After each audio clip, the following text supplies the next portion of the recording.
So, hello everyone. My name is Paul. I'm a PhD student as well in this lab, and in this afternoon session, we're now going to start doing some. I'll sit down in a second.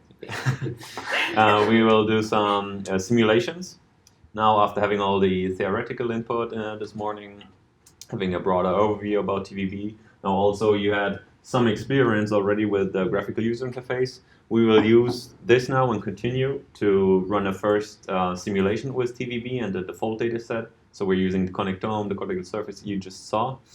And then we will also have a look at the command line interface, which means we will write our own simulation in Python.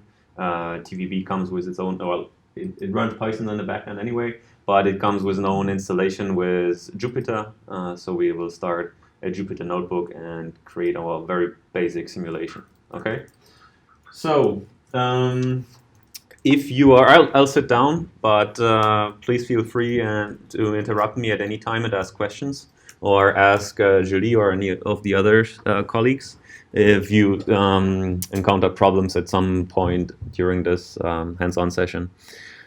Okay, so we are, where are we? List of all projects. You see I've done a little bit more probably than you with the graphical user interface, but you should see also the default project here. And you already also had overview of the different default data that comes with the TVB distribution, so under raw data and John Doe, right? So we'll use this data now to run a simulation. This is then the resulting data types up here. So you see I've already done some simulations, and this is how they are stored here. Now you can click on them and also see, visualize the results here, have a look at them. But step by step, we will now start to run our own simulation. So please click on Simulator down here. By the way, is it big enough, or should I increase the size even further? Is this good? Okay. Perfect. So click on Simulator down here, this button, and you'll be forwarded to the simulator cockpit or simulation cockpit.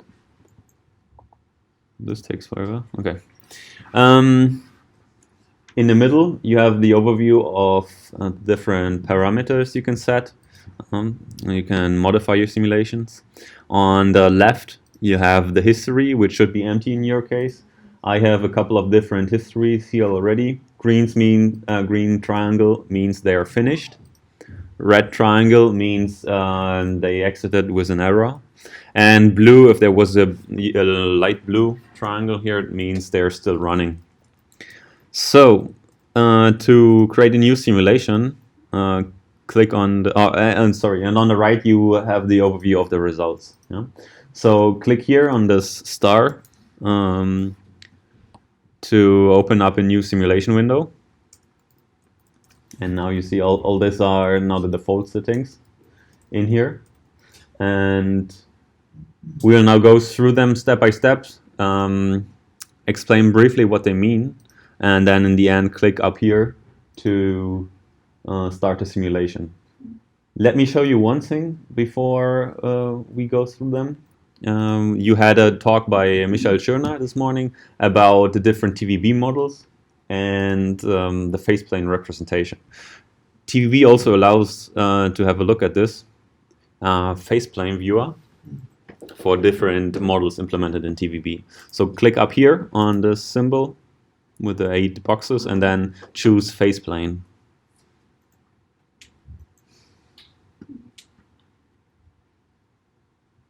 All right. So on the right you see the faceplane, and this should now look familiar to you. This is the faceplane of a 2-dimensional system. You have 2 state variables, V and W, which could be the main membrane potential and ionic currents. And on this plane here, you have these arrows indicating the flow, right? So wherever you start on this field, these arrows indicate which steps you would take next and what direction. And the length of the arrow indicate the speed, so how fast are you progressing. These 2 curves here are the null lines. We have 2 null lines because we have 2 state variables, and these null lines, again, they mean on all points of these on this line, the speed or the derivative of one state variable is 0. You can see that the arrows here are perpendicular. I mean, they're very small, but arrows here are perpendicular to this line in one point. Oh, it's perpendicular to the axis. Sorry. If you zoom in here, maybe you can see it better. Yeah, they are here pointing downwards directly. So, which means that if you are here, then the derivative, or if you go forwards in time, your state variable v wouldn't change, and the same thing is true for W on this green line. Okay, so what can we do with this faceplane actually, and why is this viewer here? On the left side, you have the menu to modify, to explore the different models. Yeah? So from this drop-down menu here, you can select from all the different models implemented in TVB. Right now, we'll use just a generic 2D oscillator, but you already heard about this Stefanescu Girza 2D and 3D model, which are based on this Fitzhugh Nagumo and Tintmarsh Rose, which Misha was talking about.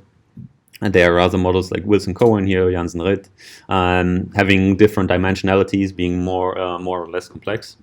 We'll stick with generic 2D oscillator for now. So please click on generic 2D oscillator. And below, you have an overview of the different model parameters.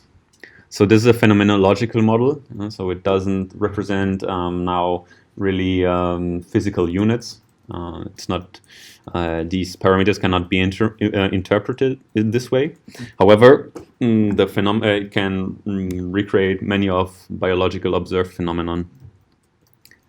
And so, depending on these parameters we choose, we'll see different dynamics in our system. The integrator is a mathematical algorithm to solve these systems of differential equations. We are fine with a Hoyne integrator, but just increase the step size to 0.5 milliseconds. So depending on your integration scheme and the step size, you will get more or less accurate results, right? So the most accurate solution to this problem would be analytically, where you sit down, pencil and piece of paper, and you write down the equations and do the integration by hand. Now, if you have these complex systems, it's not always possible, or it takes a long time, or it's very hard to come up with solutions. So we use numerical techniques to do this. However, this is always just an approximation to the real solution. And depending on how precise you want it to have, you can either use more sophisticated integration schemes, which compute several steps, intermediate steps, before giving the next time point of your time series of your simulation, or you decrease your integration step size. But so this is you have to know a little bit about the numerics, but also about the peculiarities of your model you're simulating. Yeah, with Hoyne and an integration step size of 0.5 milliseconds will be fine. Okay, this is fine. A state variable range to show. Just increase the integration step size. So right now we would be calculating 512 steps, and each steps would be 0.5 milliseconds. So if you increase this to the maximum, this would be more or less like one second of simulation we're now seeing. Now, what do we mean by simulation, and why is this faceplane plotted on the right side? Well, it's interactive, and basically you can click anywhere on the faceplane with your cursor, and this will run like a small simulation, or will create. It will solve your system given an initial condition. Yeah. Now, the term initial condition now makes sense, and also these arrows should make sense because you start somewhere here, wherever you press on the plane, and now you do these steps of 0.5 milliseconds, always directed by the arrows at the current position where you're at. Okay. And what you see here is something also that Misha has described already. That's a stable focus. Yeah? So anywhere we start on the phase plane, we get attracted and we spiral into this stable point where these two null clines intersect. Okay, which is here. Now you can play around with the integration step size. Maybe increase it to 5, I don't know. And what you see now, these trajectories become more coarse-grained. You can actually see each step here, and at some point, yeah, this also becomes unstable, and you might, for example, with 20, you get this error message up here. Trajectories contain infinity, so you basically jump back and forth, and the further you are away from this the stable focus, the larger your derivatives get, and the further you jump. Yeah, so this could be a reason that the simulation fails. So that's what I said. With 0.5 milliseconds, you're very good. You get a good approximation. Okay, so this was one configuration of the model with the given default parameter set, which you can see on the left. Now, interesting would be to see what happens if we play with these parameters, and what do they mean for the what impact do they have on the dynamics of the system. Let's take this parameter A, for example, and move this to the right. What you see, this green null cline here, is shifted by this parameter. And what you also see is that these trajectories take more and more time to eventually settle in this equilibrium point in the center. And after some critical value for A, which seems to be around 1.5, they don't even settle in the center anymore, but they stay with a continuous oscillation, with a stable oscillation on this limit cycle, what we see out here. So limit cycle is also a term you should have heard already with Misha this morning, but we'll discuss this even further on Thursday when we also introduce bifurcations. So a bifurcation is that what just happened here, a qualitative change of the system. Yeah? So below 1.5, you basically changed how many loops would it take to reach this equilibrium point in the middle.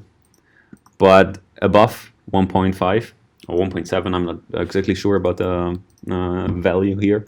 You can see that you're not reaching this the stable equilibrium or the stable focus anymore, but you have the stable limit cycle outside. Now, what you can also do now is just press in the center here. Just try to directly hit with your cursor on where these two lines intersect.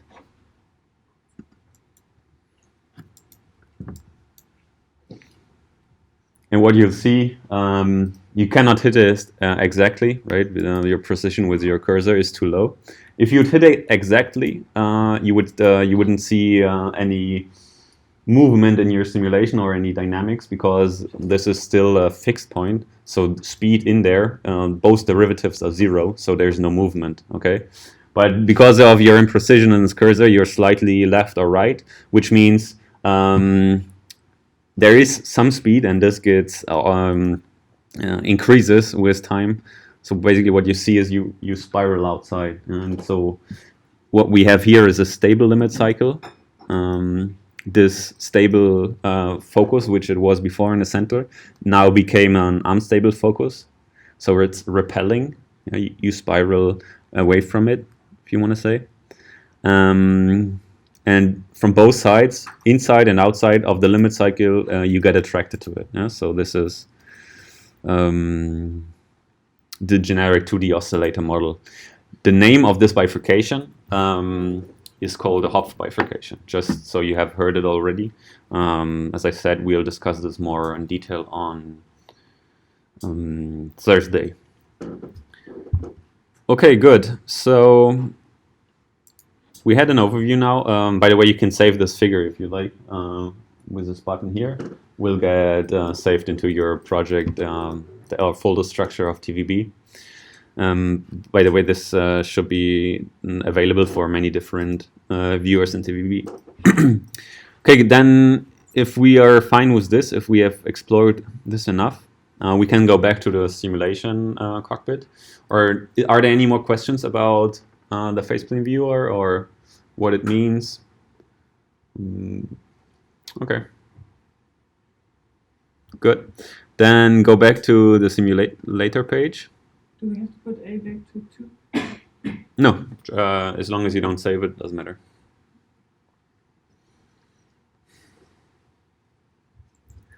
So on the simulation page, we begin to create now our own simulation. Just give it a name at first.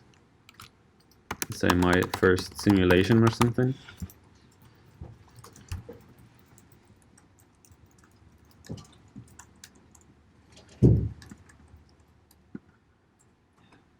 There is the first option to specify is your connectivity you want to use for the simulation.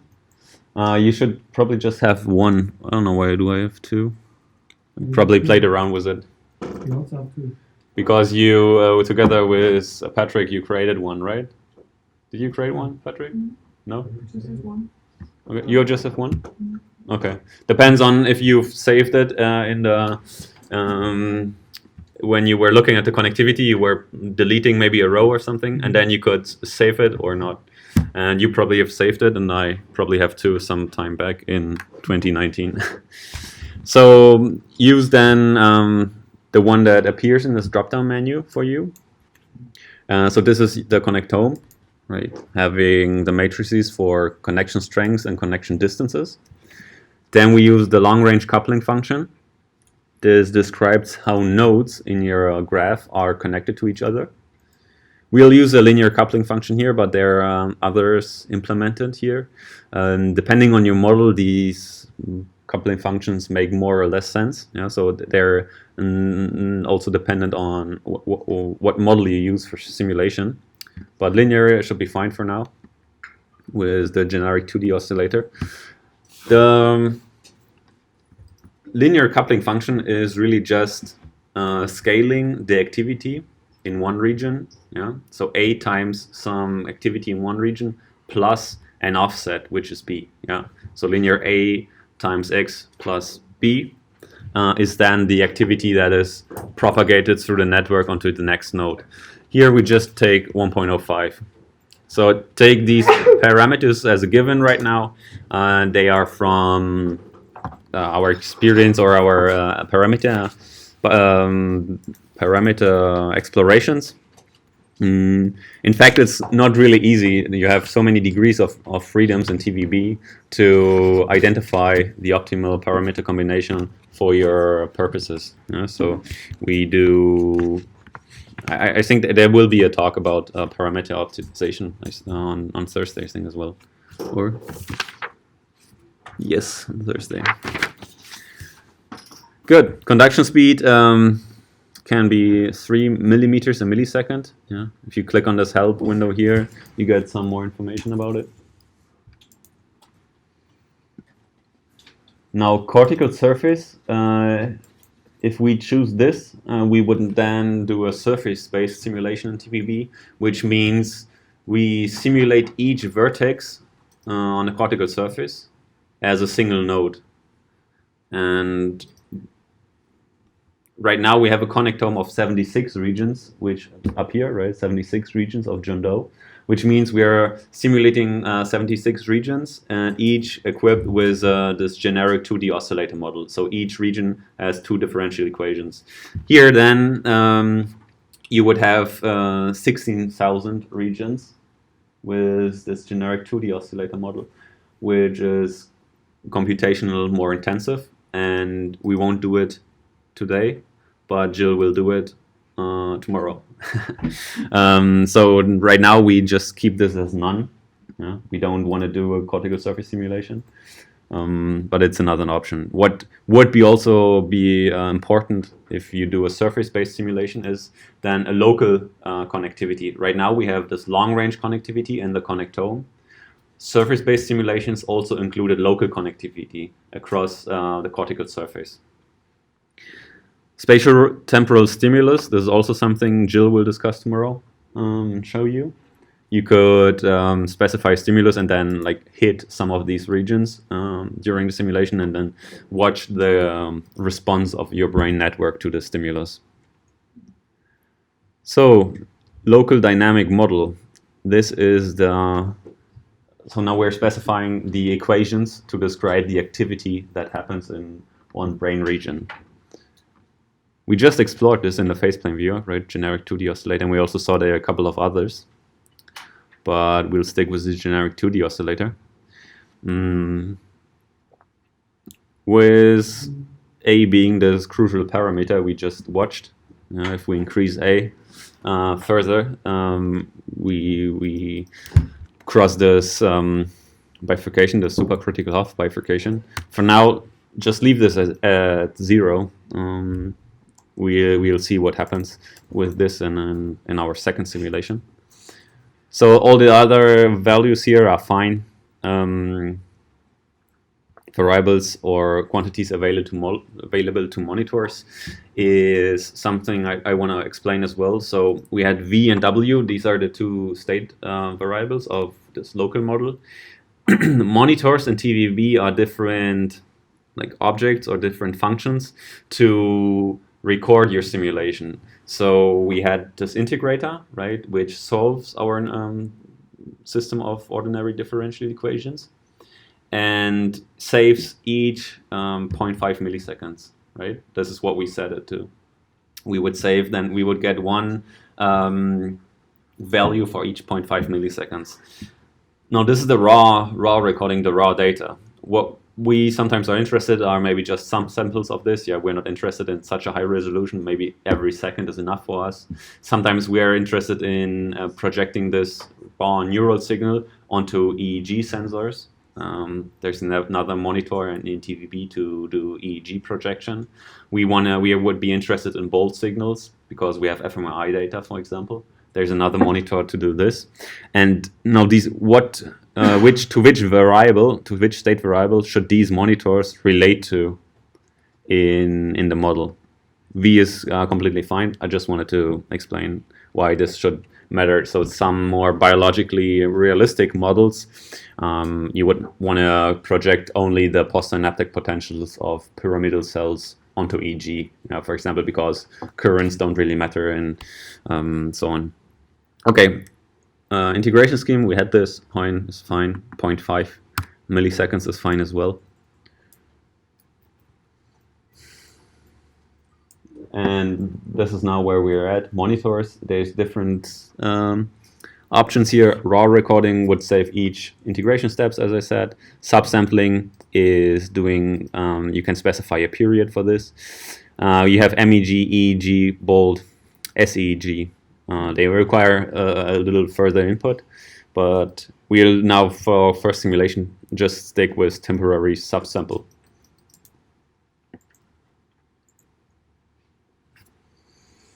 So what does it do? It just takes, well, it does subsampling of your time series. And if you specify sampling period of 1 millisecond, this should be fine. And right now, this is so the last parameter we want to set is the simulation length. So for how long do we want this brain model to run? Let's say, I don't know, 5 seconds. If you just type in 5,000, that will be milliseconds. You can also specify the unit, say 5 seconds. So did everyone get to this point? Did everything work out? Okay. Then, one question. Yes. The parameters are defined as lists. Is it okay to just leave integer, and what's the purpose of yeah. list? I don't know if Julie will cover this in epilepsy talk, but you could also give a list, and then you can define one value for each region, right? Right now we're assuming that this generic 2D oscillator with the parameters given is the same for each node in a network. You can also say, okay, in one region this A is -2, in the other it's +2, and give a parameter dispersion there. There's also, I mean, later with code, writing Python code, probably easier than to type in each number here. There's also a GUI setup here. When you say setup region model, this button here, you don't click it please right now because your settings will be lost. But if you click this, you will get to an interface where you can specify what model configuration you want in what node of your network. Yeah, okay. Then if everyone got to this point, please click on play up here. And this message up here should appear. You've submitted in simulation. And you see light blue means the simulation is running. So this is good. And shouldn't take too long. 5 seconds should be finished within, yeah, it's finished in my computer. Depending on the machine you're working with, sometimes takes a few seconds longer, but shouldn't take too long. Okay, so do you see the results on your right side of the screen? Okay, then please click on time series region. And then a menu in the middle of the screen should pop up.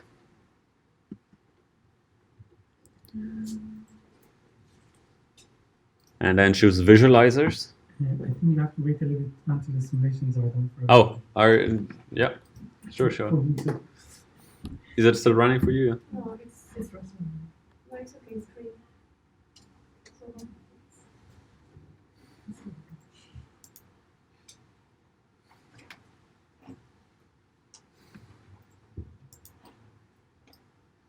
Who's still waiting for the simulation? 1, 2, okay. We have time.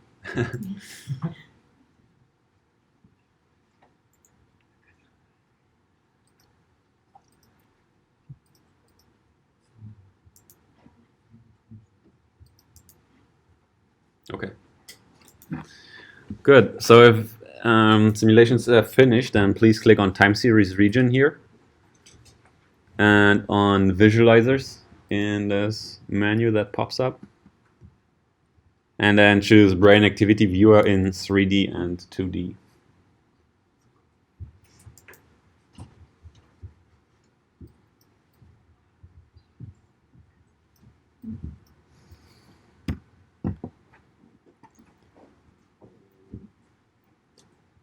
And something similar should appear on your screen as well. So on the left, you have a 3-dimensional representation of your time series on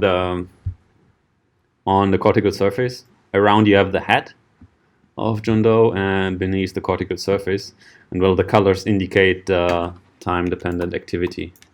If we zoom out a little bit, I can also see the time scale up here, and on the right the 2D time series result. On the right upper corner, if you click this brain button,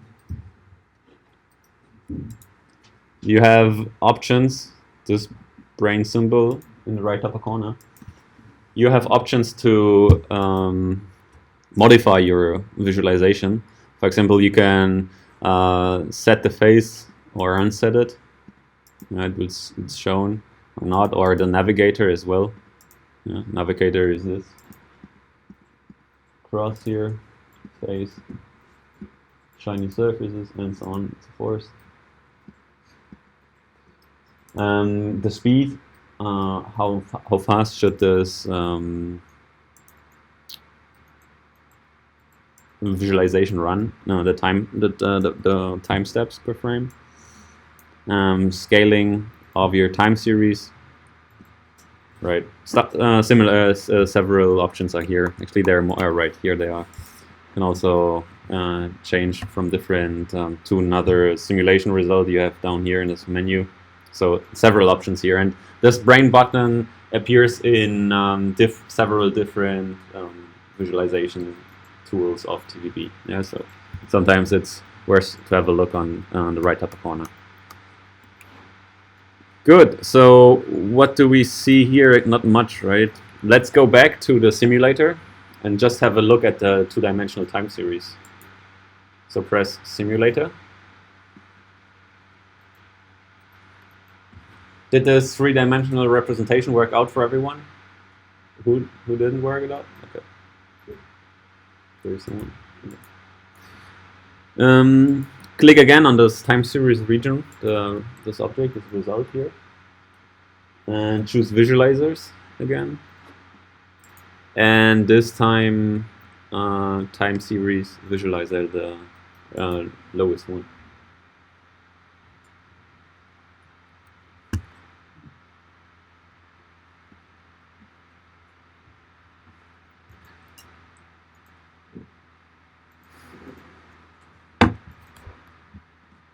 Now, what do we see here? This is the whole 5 seconds of our simulation, right? And these are some different regions we are plotting. You can press on this, select input signals to select different regions. If you press on select input signals up here, you can specify which regions or which time series should be plotted. But the result should be similar to all of them. I mean, what do we see here is basically a damped oscillation, right? We are oscillating in the beginning, but the amplitude is getting smaller and smaller until, right, there's no activity left after, let's say, 2 seconds or so, or 1 second.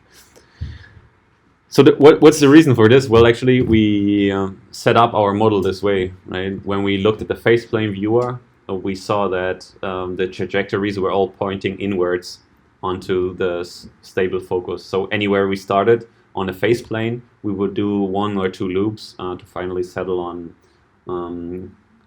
in the center where these 2 null clines intersect.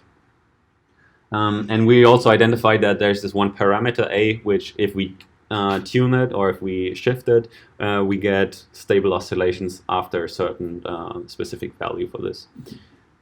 But we were below, right? We set A to 0, so that's actually not a big surprise to us. Shouldn't be a big surprise to us that we get damped oscillations here.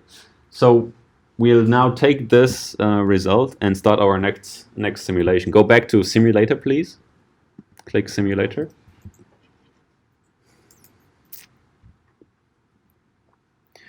And now you can press on this on the left side. You should now see in history that you have your My First Simulation created. Now press on this button here, the pencil it is. And then choose copy. This will create a new simulation window and, well, copies all settings from the previous one.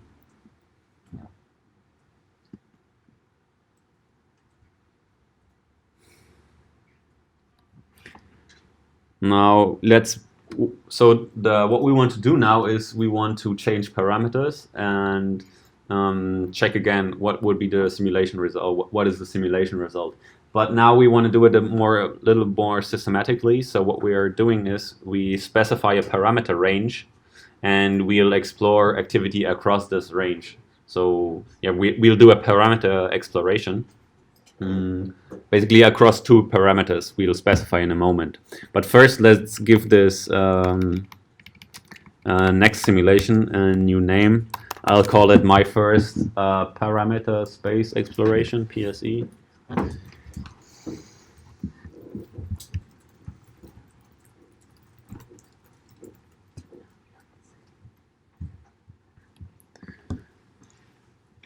And we will use the same large-scale connectivity again from Jundoe, so just leave as is. Long-range coupling function, linear, is fine as well. However, we will now explore A, this scaling parameter. Okay, so please click on Expand Range on the right.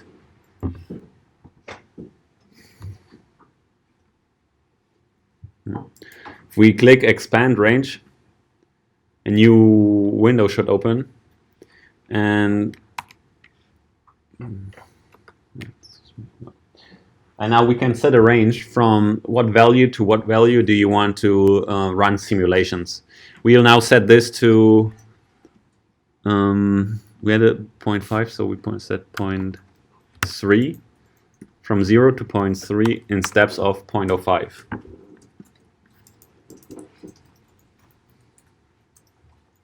By the way, if you specify this 0.5 here, a message opens up in the right upper corner, says range configurations, 6 operations. Yeah? Why 6? Well, because of the step size and the range we chose, it will run 6 different simulations. B, we leave as this. Conduction speed as well, no cortical surface, no stimulus. However, we now want to also explore the impact of this generic 2D oscillator model if we explore across this parameter A here. So it's a little bit confusing because it's A here for the long-range scaling and also A for your local model. But please don't mix them up. 2 different things.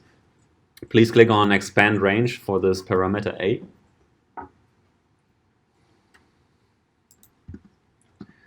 And specify a range from -2 to +2 in steps of 1.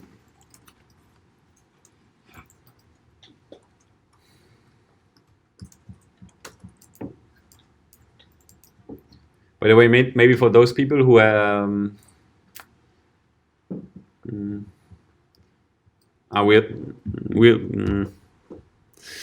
so we're now basically running 30 different simulations, right? If you plug in here 1, it says 30 operations. Why? Well, we have 5 different values for A here and 6 different values up here. And it will simulate every possible parameter combination. So 5 times 6 equals 30 operations now.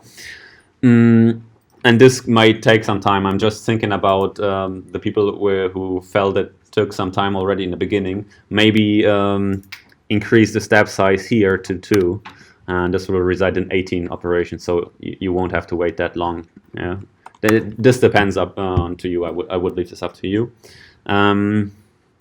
just to reduce computation time a little bit. And what we'll also do is we'll scroll down here, and instead of having 5 seconds to simulate, we'll just say, okay, 2 is enough.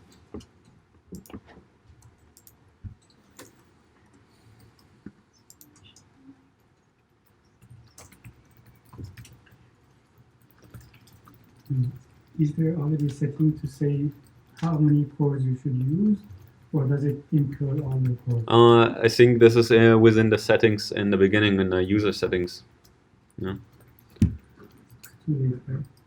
And now, if you have this set up, so we want to loop over this linear scaling of the long-range coupling function and this parameter A of generic 2D oscillator, having specified 2 seconds of simulation. Now press this play button up here to run your first parameter space exploration. So it has started now, and you see this because it's light blue up here.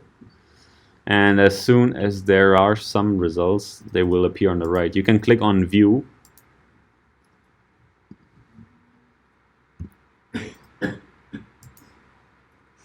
Isn't it? No.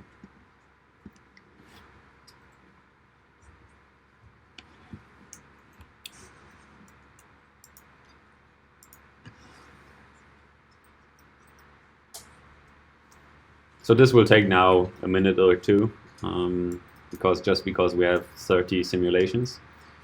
You can click on, if you click on results, these data type groups should open. And if you click on them and choose visualizer, you can look at the discrete parameter space already, and then you'll see colored dots for finished simulation and black dots for still running simulations.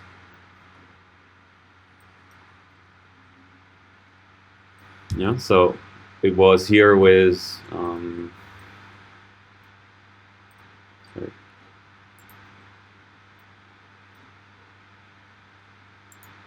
Wait. Okay, mine is almost finished now.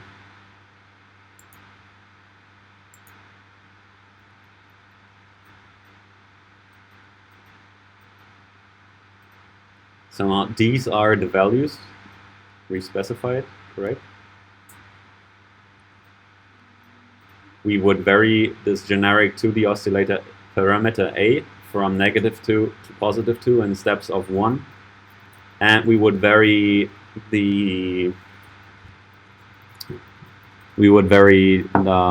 linear scaling of your long-range coupling functions in steps of 0.5 from 0 to 0.3. And now this is the landscape we're getting.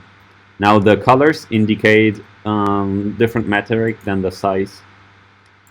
And this is specified up here. You have one value, one metric for the color metric, which is variance, node variance. And there's one metric for the size, specified as synchrony.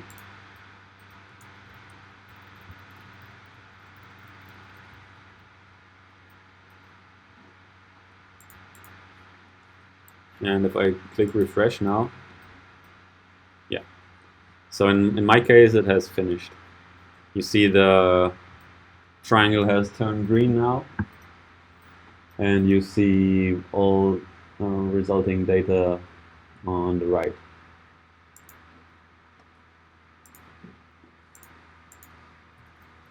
I suppose it's still running for some of you?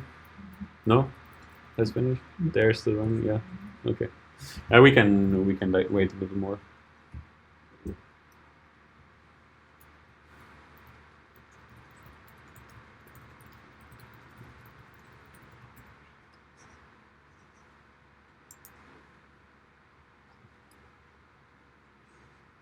Could you scroll Yes. down the values? Yeah. Because mine looks different. I don't know why. What does look different? The result? Or? Yeah, the results. Okay. So, did you change B? B in the model, Yeah. and in the local model, no, it was -10. Okay, no, just change it. Okay, I think that was it. Thanks.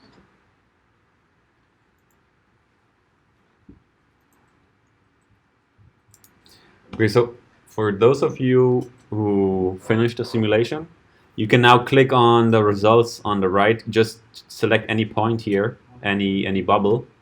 Click on it, and the by now known menu opens, and you can use again visualizers and then view the results in 3D and 2D. And yeah, since we probably are waiting still for some, I would invite you to play around and have a look at different results, and also have a look at these areas where it's mainly blue, and then where it's red or green and yellow, and have a look at the impact of the parameter A of the local model. Yeah, what does change if we take -1 instead of 2? With 2 we should see steady oscillations, but also have a look at what happens if we choose the local A as -1, but now increase the global coupling. And if we increase the global coupling across a certain range, we should also see steady oscillations.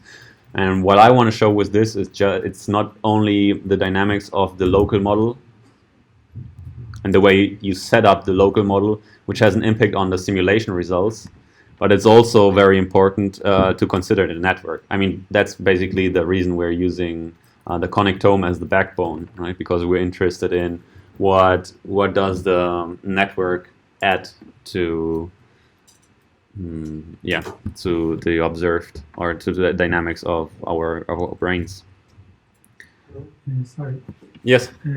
The color code, which is variance, node variance. Yeah. I'm not sure what it means. Yeah, there's a documentation, I think, on the webpage. If I remember correctly, variance, node variance is the variance. So you compute. You have one time series for one node. Mm-hmm. You compute the variance of this. This is node variance. And then you have one variance metric for each node, and then you collapse this again and get the variance of that. Okay. I'm sorry, I'm not completely sure, but I think this is. That's all quite good, because there is another one, the second part, Yeah. which is giving the whole plane. No, I mean This is. What? It has nothing to do then with the frequency, and this is not the This is not a. frequency No. time. No. That's the same visualization, but the values are interpolated in between. Thank you. Yeah. Yes. Why on the left down corner there is a very big one? So that's size, because there's huge synchrony in the network. If we change this metric, if we change this metric, then the size changes, and now it's This different. also means different matrix. Right. The size. One metric is specified with the color, and the other metric is specified with the size. Maybe maybe now it looks better. Yeah. One metric is the color between gray and blue, as indicated here, and this indicates this variance measure. And then there's now it shows metastability, which is indicated by the size of each dot. Okay. And is it possible to define our own metrics? With the GUI, I don't think so. No. I mean, you could program your own metric and add it to the GUI, but I think it's easier just to do that everything in Python, and then use any software statistics package you want, or implement your own measure, of course. Yeah. Okay. Who's still running simulations? Is anyone still computing? Okay, looks good. Did everyone take a look at results and the resulting time series? Yeah, someone nodding. Okay, perfect. Let me just also have a look at this real quick. So we started somewhere here, right? -2, let's say, or let's say -1 and 0.05. Oh, sorry, no, I didn't want this. Let me go back.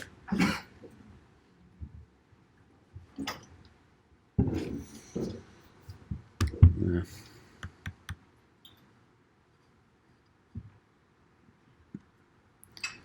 I want to just show the time series.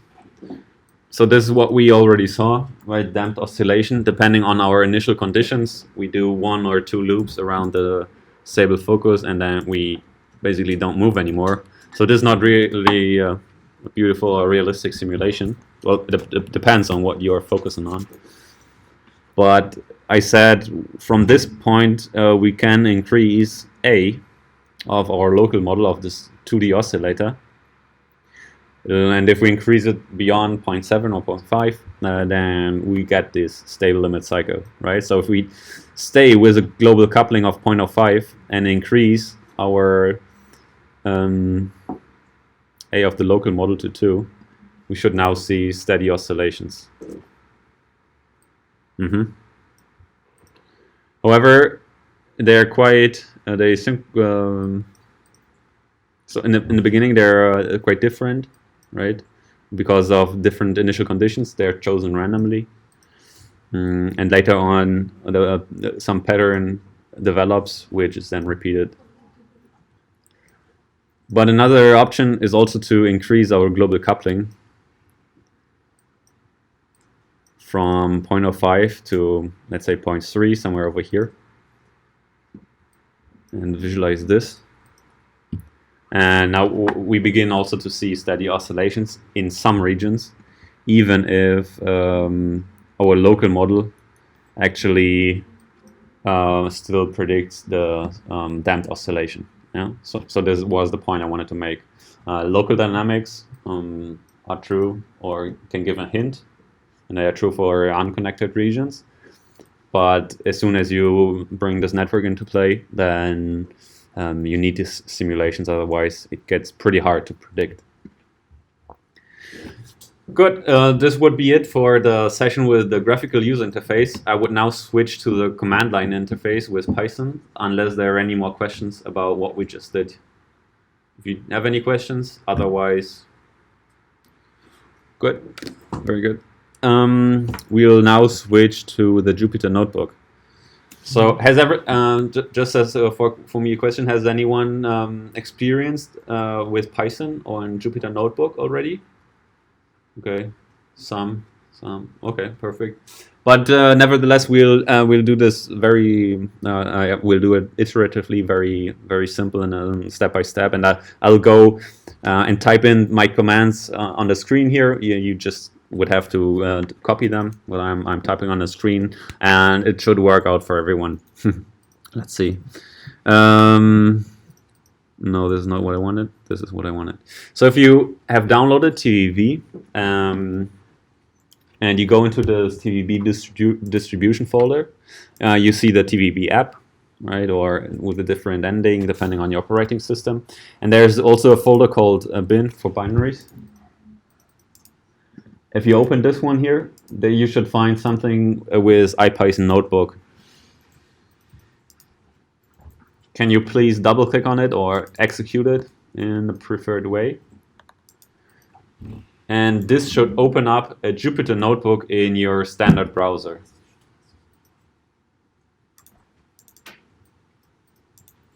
Yeah. So this bin folder in your TVB distribution, and then double click on IPython Notebook.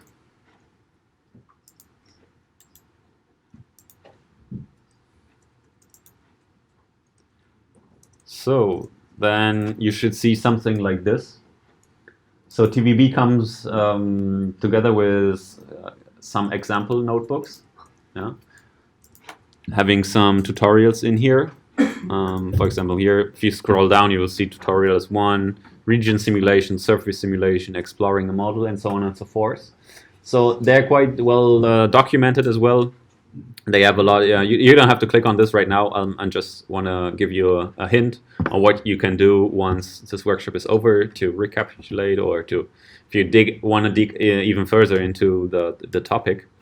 So there's a lot of comments in here explaining each step, what each line of code does, and why it's useful or not. So I can really recommend these if you want to do more than what we can really cover in this workshop. Nevertheless, now we want to create a new Jupyter Notebook and do everything from scratch on our own. Therefore, press here on New, right upper corner, New, and then choose, in your case, there should be just Python 2. Sorry, I have different Python environments in here which are all connected to Jupyter. Looks a little messy, but in your case, correct me if I'm wrong, but there's just Python 2 or something? Exactly. Okay. Why is that? What do you Why mean? is only Jupyter Python 2? What do you mean with Python? Okay. So Python 3.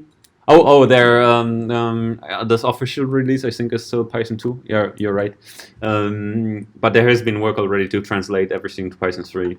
And I think if you go onto GitHub and download it from there, it's already Python 3. Just not the package with GUI, that stuff, if I'm up to date. Yeah. So Python 3 is the next step, of course. Yeah. Okay, so if you've opened up the new Jupyter Notebook, this is what you should see. Right, it's untitled something up here. We could give it a name. My first notebook.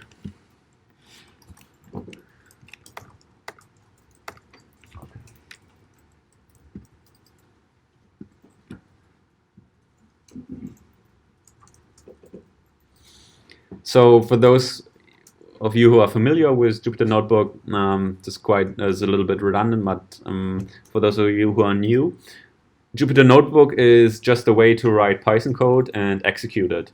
Yeah, so Python is a programming language used a lot also in scientific computing.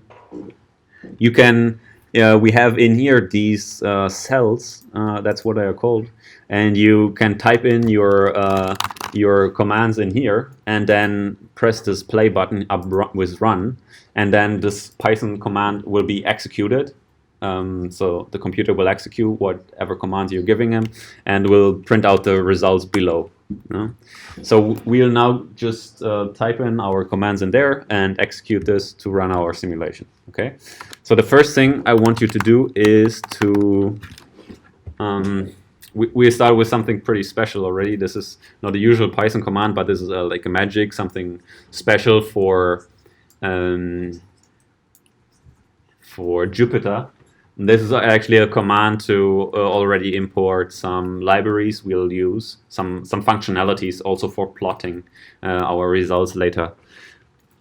Yeah, so please type in this command. This is a percentage sign and then pylab NBAGG and execute this. If you see this warning, that's okay. Do you know what can live the this. first time password is to enter the notebook? It asked me for a password. Did you? Oh no. Did you started with? Let's shouldn't do this. Can you copy and paste the URL from the command line? Oh wait.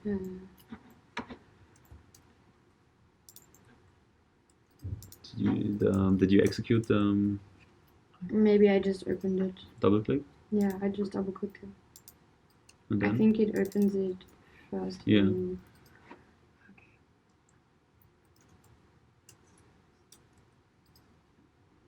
Okay, I just do it in this browser then. Okay.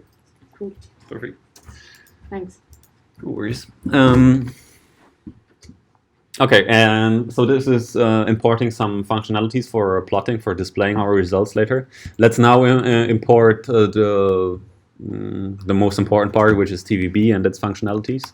So let me just peek into our, so we from tvb.simulator.lab import star.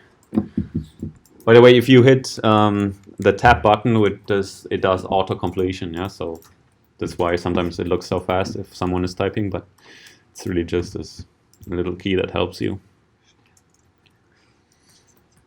So what does it mean? Python now will import all functions from the TVB library, from the TVB package. The star means we could also now specify here which functions we are interested in, only a few maybe, but the star means, okay, everything there is in this package, TVB Simulator Lab, import everything, and then execute this cell by pressing this run button or shift and enter. There's also a possibility, shift and enter. Okay, so this is basically everything we need to start to run simulations. Should I increase the screen? Is this visible for everyone? Also in the back? Okay. So we now have actually everything we need to run a simulation. What we have to specify is a simulator object. Okay, so within this library there's a class called simulator, and which has all the functionalities we need to run a simulation. So if you type in simulator.simulator with a capital S and then brackets and execute the cell, this table will pop up. Execute again either with run or shift and enter. And now this table below here tells you what the input is to simulator object. Okay. Now we have here a little more options than we had with the graphical user interface. To begin with, we can already set initial conditions. Yeah, we didn't have this option with the GUI. Here you can specify an array or a matrix as an input to specify initial conditions for each region in your connectome. Let's go through this step by step, just explaining. We'll see a lot of this is familiar already, and then we'll create our own simulator object and run a simulation with this. So initial conditions, one thing. Next thing is coupling. So we have to specify this simulator with the coupling function. Where the fold entry was here linear, right? But we want to change this scaling factor. So the goal of this command line session is just to replicate what we just did with the GUI, okay? To see that results are really the same. Stimulus, none, that's fine. We said today we don't cover stimuli. Integrator, Hoin, that was the one we also used with the GUI. However, we want to increase the integration step size to 0.5. 0.012207 is fine as well, but this is more precise steps and will take longer. So that's only because for time reasons we want to increase this to 0.5. Surface, we said none. That's okay for us today. We are not doing this. Connectivity, that is important. We have to specify one. Default, there is no connectivity specified. Here on the command line, we can also just give it two matrices. We said the connectome consists of a weights matrix indicating how strong are regions connected with each other, and the tract length matrix, which indicates how far are they separated. So this is important for the time delay when running the simulation. Here on the command line, we could just pass it to matrices. They have to be of the same dimension, and they have to be square. But that's the only constraint. So you can create your own network by hand here and give it as an input. Conduction speed, we said millimeters a millisecond. How fast does the signal travel along the tracks? And simulation length, that's obvious. Model generic 2D oscillator with the default parameters. We are going to change this. We said that we are particularly interested in this parameter A. Monitors, we also discussed this. We will use a subsample with a period of 1. Good. So let's do this step by step. We said the initial conditions, if none, then they are chosen randomly. That's okay with us. First thing we have to specify is the coupling. Yeah, so we'll specify variable C, which equals coupling linear A equals 0.5. Or was it 0.05? I forgot. 0.05.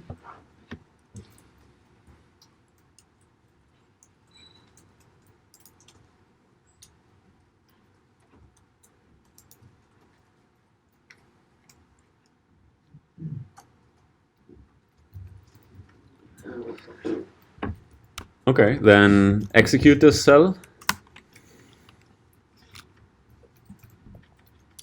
And shouldn't do much, and it just saves this function into this variable C. The next step we want to specify is, we said coupling, okay, no stimulus, integrator, that's important. So let's declare a variable called integ, which is an integrator of the sort Hein deterministic with an integration step size of 0.5.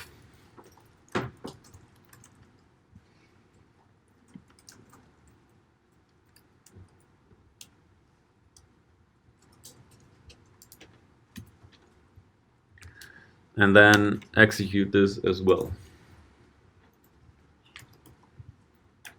So the integrator again is just the algorithm, the computer algorithm for us to solve these differential equations. Good. Integrator surface, we said, did everyone follow? Could everyone copy? Okay, cool. Surface, we said no so far. Connectivity, that is important. So let's define a connectivity with the name SC. Okay.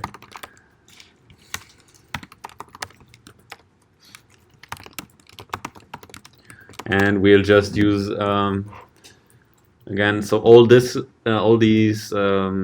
submodules are coming from these from the TVB library we imported in the beginning. And there is one called connectivity, and it has this functionality to also load the default connectome. Yeah, so there's an option to specify load default equals true, which loads the default connectome of John Doe. With this, that's basically the same data we also used in the GUI just 10 minutes ago.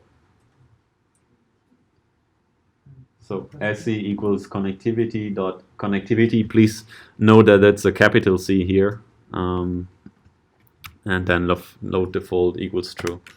Execute this. Yes. What if we want to load our personal connectivity? Mm-hmm. Connect one? No, that's not a problem at all. So connectivity up. Let's see. If you basically this is with the Jupyter Notebook. If you type in something with a question mark behind it and execute a cell, this help window will open up. Okay, and now there's some documentation for this connectivity, and this is the different arguments it takes as an input. There's this areas. It's not so important. Centers is the three-dimensional locations. If they are cortical delays, hemispheres, so on, so on, so forth. Basically, what is most important is the track length matrix, yeah, and weights matrix. So you can you don't have to type this, but you could also specify something like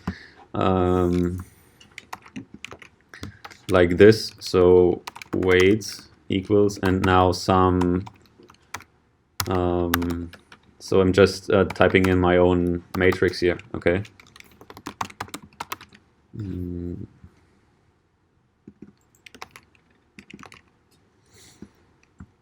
Now this is all-to-all connected, right? And it also works. Okay. And you can upload, I don't know, if you have your connectivity as a text file, as a MATLAB file, whatever, upload this into Python, open it, enter it as like similar to this. Yeah. Now let's have a look at how does the connectome of this John Doe actually look like.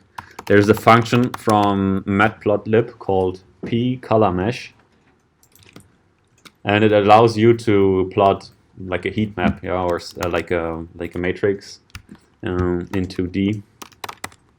And what we are interested in is we want to plot the structural connectivity, yeah, the one we just defined up here, and we're interested in the weights, yeah. So we say pColorMesh, and then in brackets sc.weights. And if you execute the cell, yeah.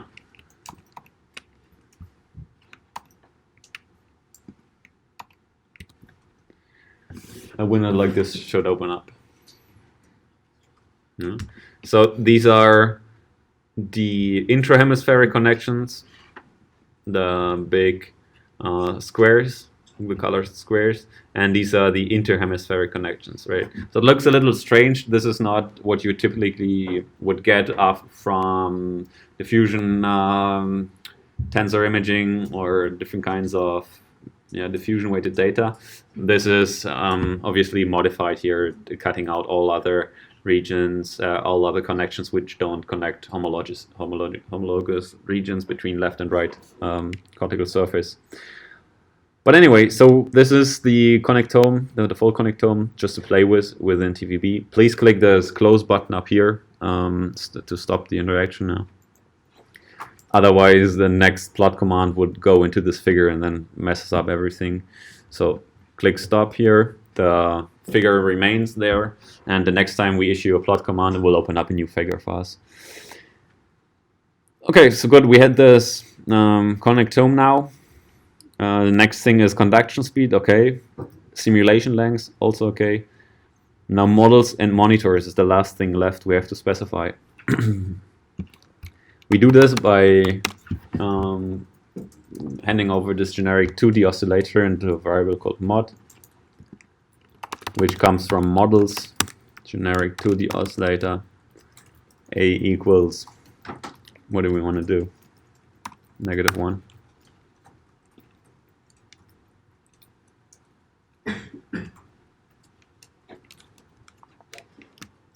And then hit execute.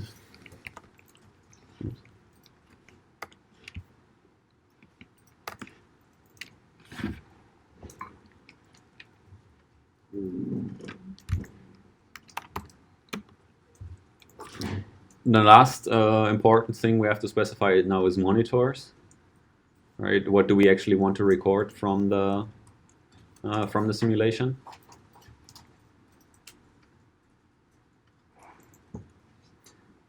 And we just do this with a new variable called mon equals monitors, and we said we were fine with subsample with a period of 1.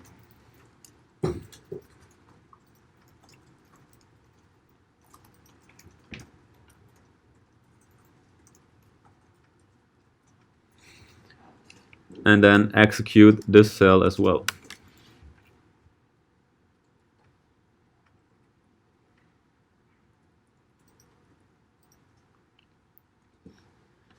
So, did everyone get to this point? If not, please ask questions or raise your hand. Okay, so we now combine everything into one simulator object. So we start again with a new variable called sim, and we will create a simulator from simulator. Please note the capital S again here.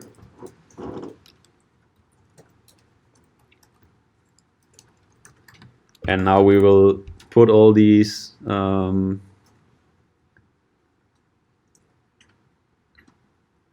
the things we just specified in here. No? So I just have to look up the naming again, sorry. The first thing we had was coupling, and it's written like this. Okay. Coupling, and our variable was just named C, right? So just maybe as an explanation, we're now creating an object which is a simulator, and this takes several different arguments as an input. One of these arguments we have to specify is this coupling. So it is always this name coupling equals something, yeah? And we specified our coupling into this variable C. So if you remember, if you scroll up a little bit, you'll see that C, we defined this linear coupling function with some value for A. So this is coupling. The next thing would be integrator.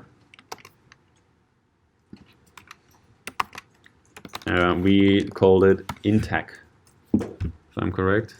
Sorry, yeah.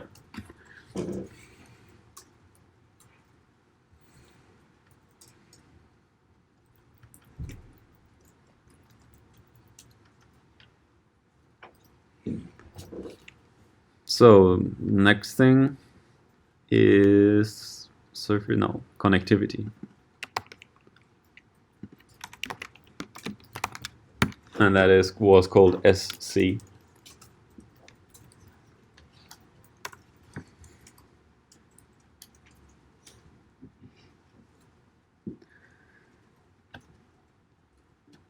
Right. Then we had conduction speed and simulation lengths. We didn't set this to anyone because we can just enter the numerical value here. I think it was 3 millimeters a millisecond. And simulation length equals 5,000.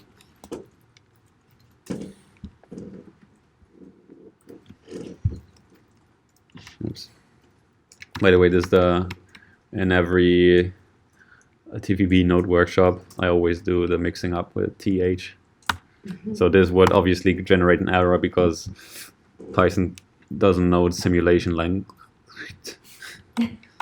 Like this, it was being. Yeah. The conduction speed was 3 as well, so do we have to specify it again? Or can we No, just when the leave it default value is 3, you can leave it blank. Should work. Model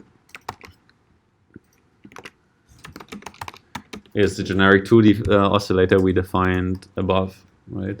2 cells above here. And last thing is monitors. Mon.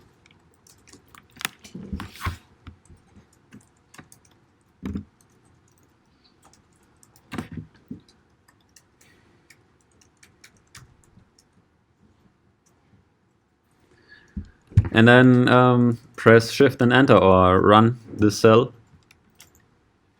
to create a simulator object. One step that is missing before we can actually run the simulation is to hit to configure our simulator, yeah, to adjust the initial conditions to the model and the connectome, adjust monitors, and so on and so forth.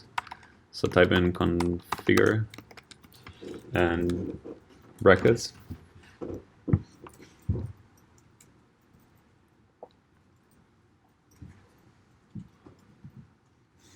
And execute.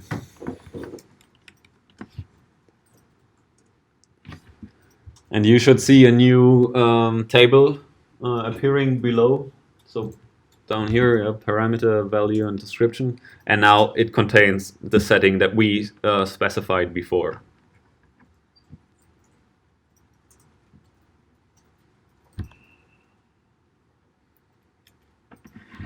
Did everyone get to this step here? If not, please ask questions. Didn't work? There's some error. Okay. Maybe I typed something wrong. I think Julie will be happy to help.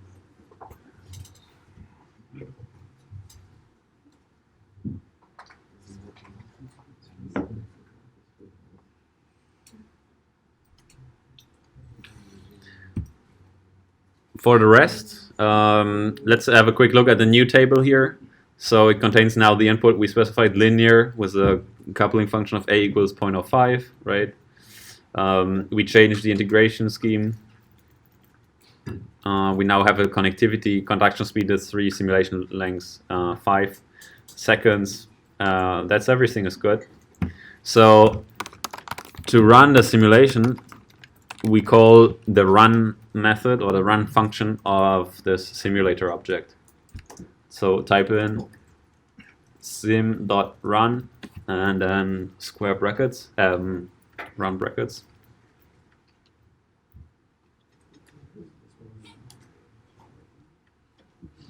And hit execute.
Now the simulation should be finished real quick again, right? It's just 5 seconds. We're running a region-based simulation with a fairly simple model.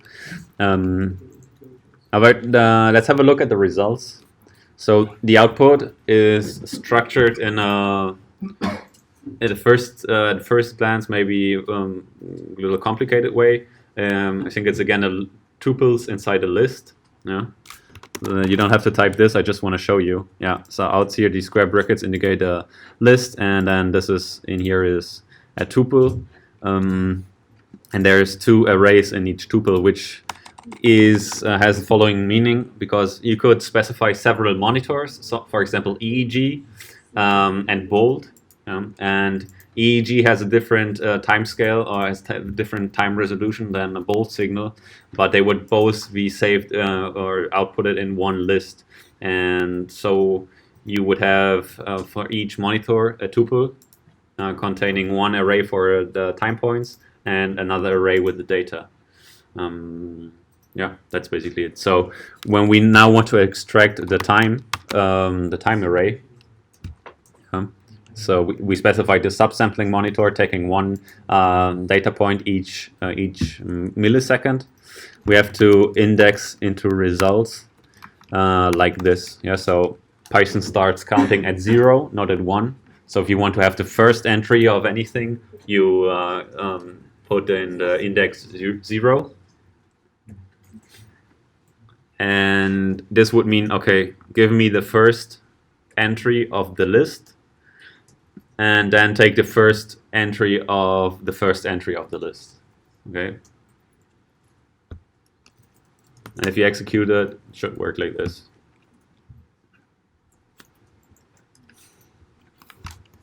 And similar for the data.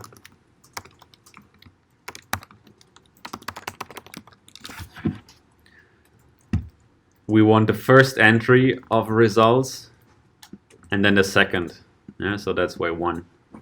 So basically this means give me the second entry of the first entry of results. Now this is the data array. Now just to make it more handy, I also added this squeeze command or this squeeze function here to squeeze the dimension. I don't want to go into detail into this, but this is basically that more complex models than this generic 2D oscillator save data in more than just 2 dimensions.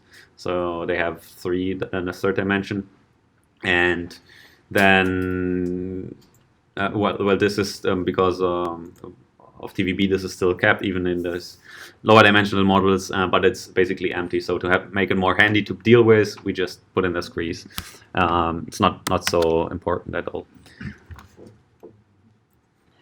Okay, so this is could everyone follow? If not, please ask questions, raise your hand. We have Julie there, we have Patrick there. I can also help. Explain again the scene and scene, the data list of the right. What is the mean? You mean these web records? About This? if you show the result of seed run, Yeah. it should be a right, and you said there are 2 kinds. One kind of the time-space series, another kind of EEG, MEG. So can we explain the array again? Right. So you could specify. We just specified one monitor here, Yeah, monitor. subsample. Yeah. But we could also specify. Okay, we want to record the subsample of the simulation. We want to record the EEG, and we want to record fMRI all at the same time. Right. We can do this because it's up to us how to set up the simulation, and the output for each monitor is a little different because. For example, subsampling you maybe do at 1,000 kilohertz, 1,000 hertz, 1 kilohertz. So we take one sample each millisecond.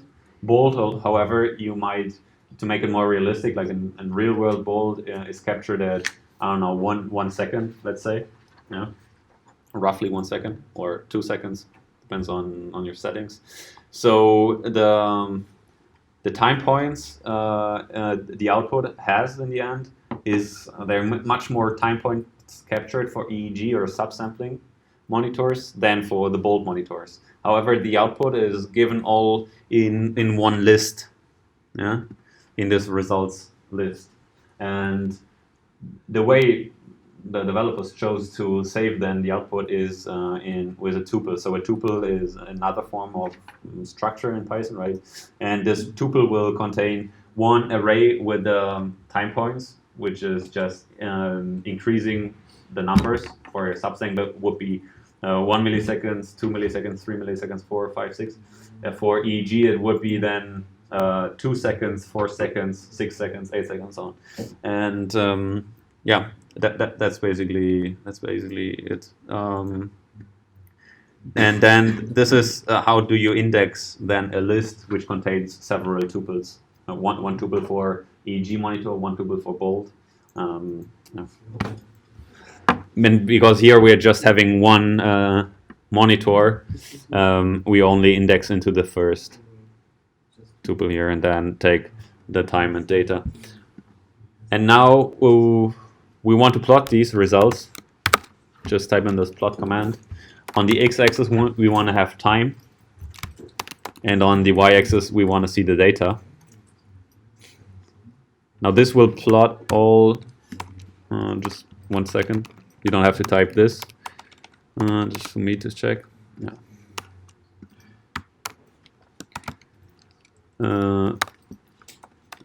Let's see what. Let's see only the activity of the first region. Oh.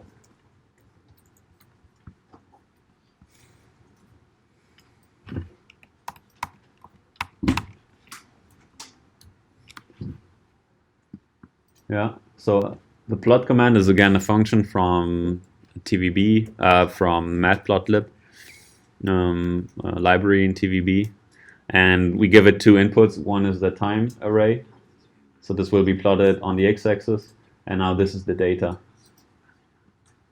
We're having no. And if you want to plot more regions than just one, you can do this by typing in the colon here and the 10. So this the syntax here, data, is a matrix containing the data, right? It has rows and columns as like every table or matrix, and the columns are different regions. Yeah? So we have 76 columns, and we have 5,000 rows, and each row is a time step. Yeah? Why do we have 5,000? Well, we said run a simulation for 5 seconds and record every millisecond of it. Yeah? So we have 5,000 milliseconds, 5,000 time samples recorded in this data array.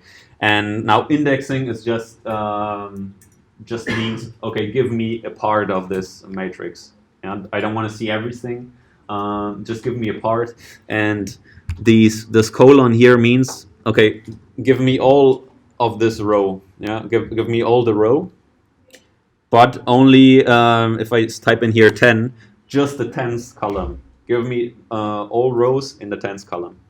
Yeah, does that make sense? Yeah, but all rows in the 10th column like this. No. And you could also say now, okay, with a colon and then 10, give me from the first to the 10th column all the rows. And plot them, yeah. And this is what you can see then here. This is the time series, right? And this is what we were already expecting, or what we already knew from our simulations with the graphical user interface. We have some initial conditions which are more or less far away from the stable focus, and then we have to do some oscillations here and finally land in this equilibrium or on this fixed point. And that was basically it. I would now invite you to go back to the top and play around with the parameters here. For example, we can change this A of generic 2D oscillator to +2, and then we have to execute all cells below again, and we get a different output for our simulation. You can just now go on and experiment a little bit. Meanwhile, if there are still questions, feel free to ask. If you have any problems, or if you weren't, if it didn't work on your computer, please ask. That's what we are here for. In the end, it should. Everyone who is part in this workshop today should see something similar like this.